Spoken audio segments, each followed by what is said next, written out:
Good morning friends. आपको जैसा कि पता है कि मैं पंकज कुमार स्टडी विद पंकज आप लोगों के लिए प्रतिदिन हिंदी का एक सेशन लेके आते हैं जो आपके लिए बहुत कारगर होता है। आप लोग इसे बखूबी कर रहे हैं, इसके लिए धन्यवाद।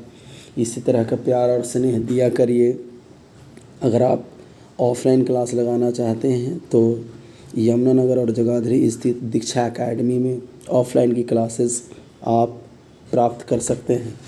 वहाँ पे सीईटी, बैंक, रेल, एसएससी और डिफेंस के लिए यह कोचिंग बड़ी अति महत्वपूर्ण है। आप लोग सब यहाँ पे विजिट कर सकते हैं। आइए हम और आप मिलके अपनी नॉलेज को इन्हेंस करते हैं। और 5वां नंबर के टॉपिक आपके सामने लेके हम आए हैं, है ना, अव्यय और वाच्य। अव्यय क्या है कि जिस शब्द रूप में किसी भी कारण से कोई विकार उत्पन्न नहीं होता है उसे अव्यय कहते हैं। इसके 4 भेद हैं। इसके 4 भेद कौन कौन हैं अब आपके सामने। क्रिया विशेषण, जिस शब्द से क्रिया की विशेषता प्रकट हो उसे क्रिया विशेषण कहते हैं। जैसे धीरे धीरे पढ़ता है। क्रिया विशेषण के मुख्य भेद स्थानवाचक, कालवाचक, रीतिवाचक, परिणामवाचक और प्रश्नवाचक। अब हम लोग देखेंगे इसका एग्जाम्पल क्या है। स्थान क्या है, यहाँ, वहाँ, जहाँ, आगे, पीछे, ये सब स्थान आते हैं। कालवाचक है आज, कल, परसों, अब, जब, तब, कब, अभी। रीतिवाचक क्या है, ऐसे, वैसे, कैसे, धीरे, अवश्य, सचमुच, जी हाँ, जी ठीक, है ना। परिणामवाचक क्या है, बहुत बड़ा, भारी, बिल्कुल, खूब। प्रश्नवाचक क्यों, क्या, किस लिए, किस कारण, ये सब प्रश्न हैं। और प्रश्न के लिए है कि आपके पास एक ऐसा मार्का भी लगा रहेगा, उसकी पहचान है। आगे बढ़ते हैं हम लोग संबंध बोधक में आते हैं। वाक्य के दूसरे शब्दों के साथ संज्ञा या सर्वनाम का संबंध बतलाने वाले अव्यय शब्द संबोधन कहलाते हैं। जैसे उसके बिना मेरा काम नहीं चल सकता, हरि की अपेक्षा रमेश अच्छा लड़का है। तो अपेक्षा ये एक संबंध है।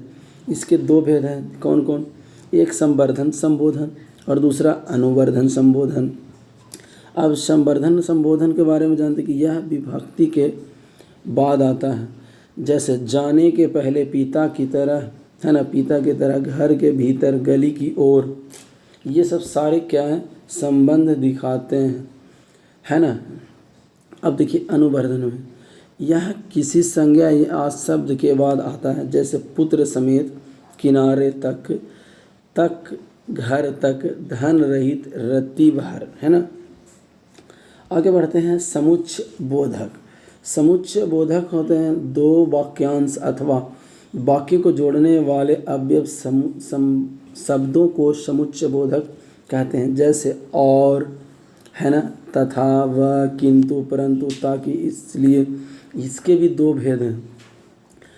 क्या क्या है, समानाधिकरण समुच्चय बोधक और दूसरा व्याधिकरण समुच्चय बोधक।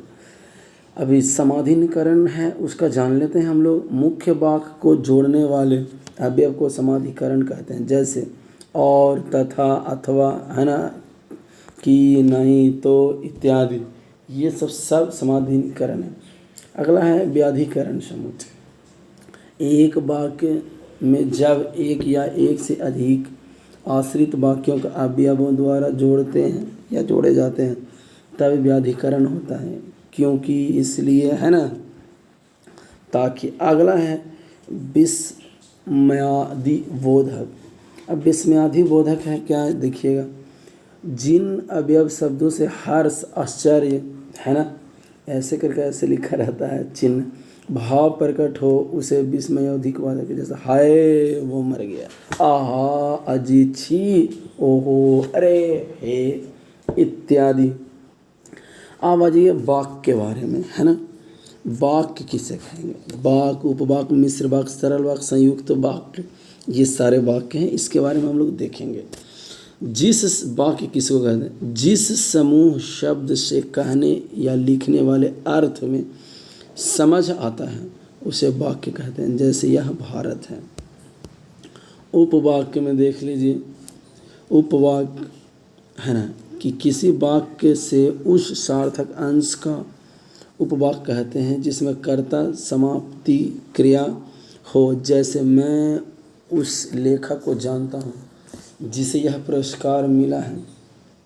यहाँ यह पुरस्कार मिला, ये एक उपवाक्य है क्योंकि आप जानते हैं, है ना, कंफर्म नहीं है। मिश्र वाक्य, जिस वाक्य में एक प्रधान वाक्य और उससे आश्रित या उससे अधिक वाक्य हो तो उसे मिश्र वाक्य कहते हैं। जैसे श्याम ने कहा कि वह कल दिल्ली नहीं जाएगा। देखिए, श्याम ने कहा, एक कह रहा दिल्ली नहीं जाएगा कल। सरल वाक्य, जिस वाक्य में केवल एक उद्देश्य और एक ही विधेय हो उसे सरल वाक्य कहते हैं। जैसे राम आम खाता है वह घर जाती, यह एक सिंपल वाक्य हुआ। ठीक है, समझ गए आप लोग। अब हम लोग आते हैं सरल वाक्य की तरफ। सरल वाक्य क्या होता है? जिस वाक्य में केवल एक उद्देश्य और एक विधेय हो, यही है उद्देश्य और विधेय, उसे सरल वाक्य कहते हैं। राम आम खाता है घर जाती हो गया।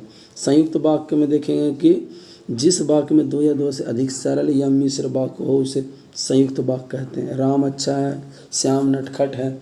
सरल वाक्य और सरल वाक्य। ठीक है, एक और दो। अब आ जाइए हम लोग क्रियावाच्य देखते हैं। इसमें ध्यान से आप लोग को करना है, बड़ा इम्पोर्टेंट है। क्रिया वाक्य क्रिया के रूप में कर्ता कर्म या भाव के अनुसार बदलता है। इस परिवर्तन को वाच्य कहते हैं। इसके तीन भेद होते हैं: कृतवाच्य, कर्मवाच्य, भाववाच्य। अब कृतवाच्य में कहते किसको हैं? तो कृतवाच्य में कर्ता की प्रधानता रहती है। जैसे राम रोटी खाता है, सीता गीत गाती है ना। अब गीत कौन गा रहा है? सीता। रोटी कौन खा रहा है? राम। तो ये प्रधानता हुआ। कर्म देखिए, कर्म की प्रधानता, राम द्वारा आम खाया गया, राम द्वारा, है ना। आगे भाववाचक में कि भाववाचक की प्रधानता, भाववाचक में भाव की प्रधानता, मोहन, है ना, मोहन से चला नहीं जाता। ये क्या है? एक भाव है कि चला नहीं जाता, है ना। अब कृतवाच्य में क्रिया सार्थक अकर्मक दोनों होता है। कर्मवाच्य की क्रिया सार्थक और भाव अकर्मक दोनों होता है। अब देख लेते हैं कर्मक अकर्मक कौन सा है। तो कृतवाच्य कि मोहन ने आम खाया, मोहन से आम खाया गया, बात एक ही है, कन्फर्मेशन को डिनोट कर रहा है। कृष्ण ने कंस को मारा और यहाँ कंस कृष्ण से मारा गया। अब आपकी बात को लग्जरियस बनाना है, वो कर्म कहलाएगा। बात को सीधे सीधे शब्दों में, कम शब्दों में ठोस कहना है तो कृत कहलाता है। अब इससे जुड़े कुछ प्रश्न हमारे हैं 8-10, उसको देख लेते हैं। वस्तुनिष्ठ प्रश्न। अब पहला क्वेश्चन है अपना कि अवयव के भेद कितने होते हैं। हम लोगों ने देखा था इसके 4 भेद होते हैं। मोहन तेज़ी से दौड़ता है, इसमें क्रिया विशेषण कौन सा है ना। तो इसमें तेज़ी से क्या काम कर रहा था? दौड़ रहा है। कैसा दौड़ रहा है? तेज़ी से दौड़ रहा है। वाच्य के कितने भेद हैं, है ना। तो उसके 3 भेद हैं। आगे बढ़ते हैं हम लोग। जहाँ कर्ता की प्रधानता हो वह कौन सा वाच्य है? तो उसे हम लोग कृतवाच्य कहते हैं, है ना। आगे बढ़ते हैं हम लोग 5वें नंबर पे, कर्मवाच्य किसे कहते हैं? जहाँ कर्म की प्रधानता हो। अगला है कि जहाँ क्रिया की प्रधानता हो उसे कौन सा वाच्य कहते हैं? तो आपको पता है कि उसे हम लोग भाववाच्य कहते हैं। हाय, वाह, मर गया। देखिए हाय में ये वाला एक देखिए पहचान है, वो विस्मय और बोधक का है। ठीक है। मैं थक गया हूँ, इसमें कौन सा वाच्य है? तो मैं थक गया हूँ, इसमें बहुत है, वो क्या? मैं बहुत थक गया हूँ। आगे हम लोग देखते हैं इसका सेकंड लास्ट क्वेश्चन। जो शब्द क्रिया के रीति या विधि से संबंध रखता उसको बोध करता उसको कहते हैं रीतिवाचक। जो शब्द क्रिया के काल से संबंध का बोध करता उसे हम लोग कहते हैं, देखिए लिखा हुआ काल से संबंध, तो कालवाचक। आप देख रहे थे स्टडी विथ पंकज। अगर अभी आपको स्टडी विथ पंकज से अगर आपको ऑफलाइन क्लास लेनी है किसी भी चीज़ की, अगर आप परेशान हैं, दुखी हैं, तो आप दीक्षा एकेडमी जो यमुनानगर में फुआरा चौक पे है और जगाधरी में बस स्टैंड के बिल्कुल सामने है। आप वहाँ विज़िट कर सकते हैं। आशा करते हैं कि आपके द्वारा दी गई जानकारी आपको समझ में आ रहा होगा। मेरे द्वारा दी गई जानकारी आपको जीवन में आपके लिए लाभकारी होगा। थैंक